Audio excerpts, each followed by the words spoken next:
जिशान सिद्दीकी ने कांग्रेस छोड़ करके एनसीपी अजीत गुट का दामन थाम लिया और उनको टिकट भी मिल गया। वो तो पहले ही दामन उनके पिताजी जब थे बाबा सिद्दीकी जी तभी थाम लिया था ईडी सीबीआई के डर से। हाँ। तो मैं आज वो दुख में है बाबा सिद्दीकी नहीं रहे तो मैं उनके ऊपर टिप्पणी नहीं करना चाहूंगा। आप उनको मेरी शुभेच्छा है। हाँ, झटका नहीं है महागाड़ी के लिए। वो पहले ही जा चुके थे, उनकी मजबूरियां थी, हमारे नेता थे, आज मरूम है। आप और आपने रोकने की कोशिश भी नहीं की। ये देखिए, ये ईडी सीबीआई का उनके ऊपर बहुत बड़ा फांसा बीजेपी ने डाल रखा है। उनको बहुत बड़ा डर है, चुनाव जीतने से भी ज्यादा वो अलग दौर से गुजर रहे हैं। तो इस पे कांग्रेस का वो एक पारिवारिक हिस्सा रहे, हम उस पर टिप्पणी नहीं करना चाहते। यानी आप कह रहे हैं कि ईडी सीबीआई का डर दिखा करके उसे अपने पाले में किया गया। बिल्कुल, वो एनसीपी रूट में जाने के लिए उनको बीजेपी ने मजबूर किया।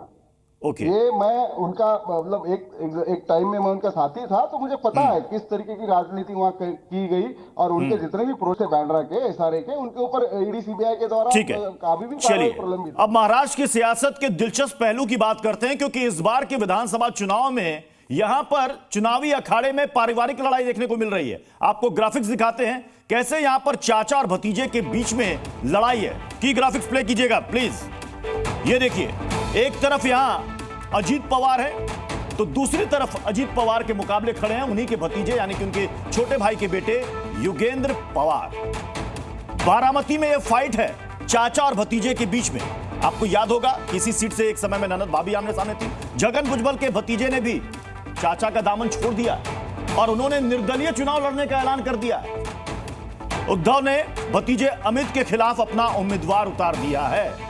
यानी देखिए, अब यहां महाराष्ट्र की सियासी लड़ाई जो चुनावी अखाड़े में चल रही है, यहां पर परिवार के ही सदस्य एक दूसरे के खिलाफ ताल ठोकते नजर आ रहे हैं। राज ठाकरे ने भतीजे आदित्य के खिलाफ यहां पर उम्मीदवार उतारा। अब यहां लड़ाई कितनी दिलचस्प हो गई है और इस लड़ाई में विधानसभा चुनाव की इस लड़ाई में कौन किस पर भारी पड़ेगा, ये सब जानना चाहते हैं। हमारे साथ किशोर तिवारी जी भी हैं, प्रणय अजमेरा जी भी हैं, ब्रजमोहन श्रीवास्तव जी भी हैं। ब्रजमोहन श्रीवास्तव जी,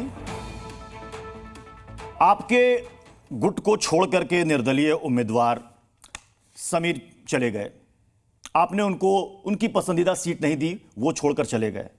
अब अजीत पवार के सामने उन्हीं के भतीजे ताल ठोक रहे हैं। कैसे निपटिएगा इन सबसे?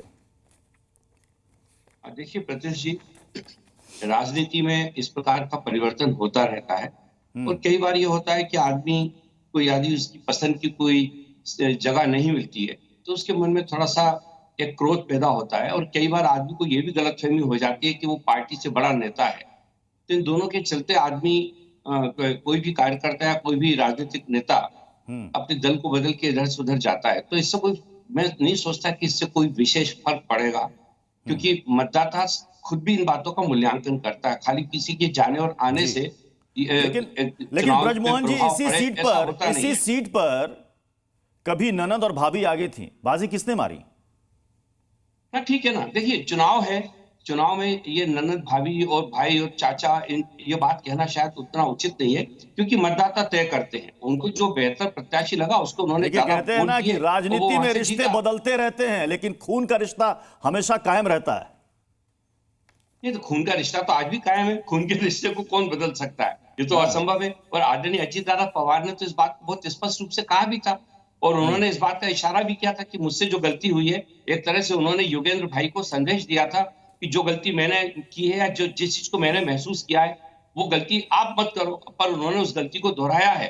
तो अब देखिए आने वाले दिनों में क्या होगा। पर जहां तक हम लोगों को पूरा विश्वास है, महाराष्ट्र में महायुति की सरकार बनेगी, क्योंकि हमारे पास महाराष्ट्र के विकास का एक खाका है। हम लोग जानते हैं कि महाराष्ट्र के विकास के लिए क्या करना चाहिए और उसका समर्थन भी हम लोगों को मिल रहा है। इसमें किसी प्रकार की कोई कमी नहीं है, क्योंकि जो योजनाएं हम लोग लेकर आए, जिन योजनाओं को जनता के बीच में अभी इस पूरे दौर में हम लोगों ने रखा है, उन पे लगातार जनता ने सकारात्मक पहल की है और भरपूर जन समर्थन हम लोगों को दिया है। तो मुझे नहीं लगता कि इस प्रकार की जो घटनाएं हैं इससे हमारे प्रत्याशियों को किसी प्रकार का नुकसान होगा या हमारे प्रत्याशियों की हार होगी। अजमेरा जी, ब्रजमोहन जी कह रहे हैं कि ये सब चीजें तो चलती रहती हैं, राजनीतिक लड़ाई महाराष्ट्र में बहुत पुरानी है, इससे कोई फर्क नहीं पड़ेगा। क्या आप अपने लोकसभा चुनाव के स्ट्राइक रेट से कहीं ओवर कॉन्फिडेंट तो नहीं हो गए? देखिए, एक होता है अति विश्वास और एक होता है आत्मविश्वास। हमें आत्मविश्वास है कि हमने जिस तरह का स्ट्राइक रेट 80% का स्ट्राइक रेट जो हमने लोकसभा में दिया, उससे बेहतर स्ट्राइक रेट हम विधानसभा में देने जा रहे हैं।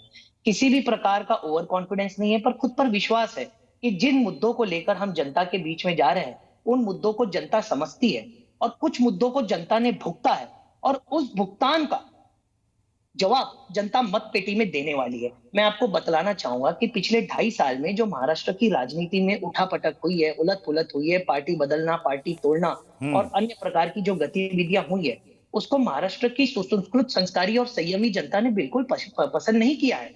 उसी का जवाब महाराष्ट्र की जनता ने लोकसभा चुनाव में दिया और उसका जवाब अब महाराष्ट्र की जनता विधानसभा चुनाव में देने जा रही है। आपको याद होगा कि लोकसभा के चुनाव में भी हमने 31 जो सीटें जीती महाविकास आघाड़ी ने, सीटें बहुत ही कम अंतर से हम हारे हैं।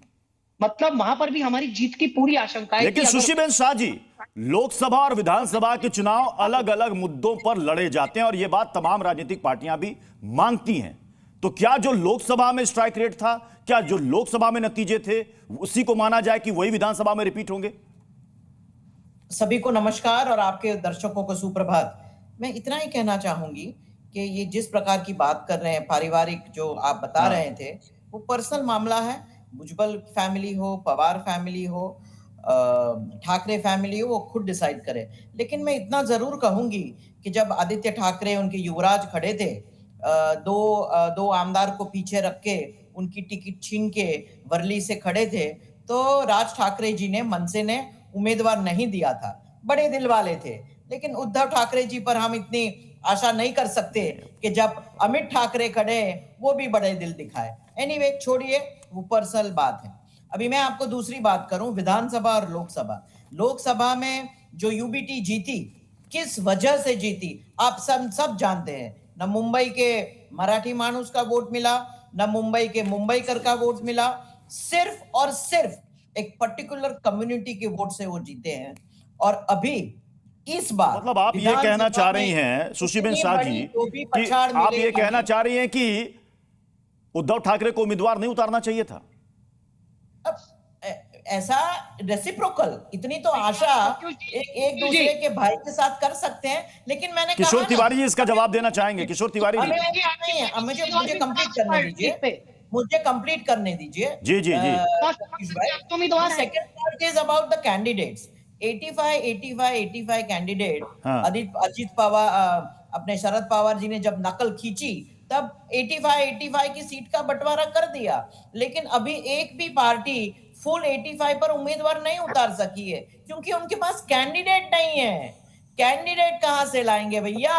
हमारे पास सक्षम जो उम्मीदवार हैं हमारे पास है, और हमारे पास इस तरह के सक्षम उम्मीदवार हैं कि हमारे बीच में रस्सी खींचे कि भाई कौन किस पार्टी को टिकट मिले। 3 कद्दावर पार्टी महायुति में है। मतलब किशोर तिवारी जी, राजनीतिक लड़ाई में पारिवारिक रिश्तों का लिहाज करना चाहिए था। तो एक बात बोलूं, आपने तो बाप बेटी लड़ रहे वो नहीं बताया। धर्म बाबा आतराम और उसकी बेटी शिगने की भी भतीजी लड़ रही। महाराष्ट्र में 40 जगह लड़ रहे हैं, कई जगहों पर लड़ रहे हैं सर, कई जगहों पर लड़ रहे हैं, कई जगहों पर। हाँ, अब मैं बताता हूँ। यहाँ पर मैंने सुशीबेन शाह को देखा, यहाँ मैंने मेरे मित्र ब्रिजमोहन श्रीवास्तव को सुना। कल इनकी पार्टी के ये अजीत पवार, एकनाथ शिंदे बहुत हाई कमांड है, लेकिन ये कल कहाँ गए थे? गलत क्या अमित शाह के। एक मिनट, मुझे बीच में मत बोलो। देखो, मैंने बोला नहीं, ये कोई डिबेट है? नहीं, सुशीबेन जी एक सेकंड सुन तो लीजिए। किशोर तिवारी जी बहुत खामोशी से सुन रहे थे। जी बोलिए किशोर तिवारी जी। देखिए, मैं देखो अभी ये सुशीबेन शाह या मेरे मित्र ब्रिजमोहन श्रीवास्तव, इनको कितने सीटें मिल रही है बता दे। मुझे मालूम है कि गद्दारों को टिकट दे दी उन्होंने, जितने गद्दारी की, जितने हमारे आदेश पर पार्टी छोड़ के आए, उनको तो टिकट दे दी। उसके बाद एक एक टिकट के उम्मीदवार अमित शाह तय कर रहे हैं। और पृथ्वी तुम्हें बताता हूं, महाराष्ट्र में हमको पार्टी वार्टी का नहीं देखना है, हमें गामा वायरस को रोकना है। जो गौतम अडानी, ये बड़ी बात कह रहे हैं किशोर तिवारी जी। किशोर तिवारी जी, आप बड़ी बात कह रहे हैं कि शिवसेना शिंदे गुट के उम्मीदवार बीजेपी तय कर रही है। मैं बताता हूं ना, मैं कितने नाम ले लूं अब। अभी आदि आने दो, देखो अभी ये दोनों भी है ना यहाँ बैठे हुए, इनको बोलो कि तुम कितने उम्मीदवार लड़ रहे हैं। कितने उम्मीदवार लड़ रहे हैं वो तो आपसे कह रहे हैं कि आपको उम्मीदवार नहीं मिल रहे हैं। आपको इनके अंदर की बात मालूम है कि सारे उम्मीदवार बीजेपी तय कर रही है दिल्ली से। एक मिनट, मैं बता रहा हूं, हमारे यहाँ कांग्रेस में 288, शिवसेना में 288 के लिए फाइट चल रही है। और शरद पवार जी के पास तो इनकमिंग इतना बढ़ा हुआ है। और बताइए, जो पार्टी जीतते रहती उसमें लोग आते रहते। अब मुझे बताइए सुशीबेन शाह, आप गद्दार हो, आपने विश्वासघात किया है।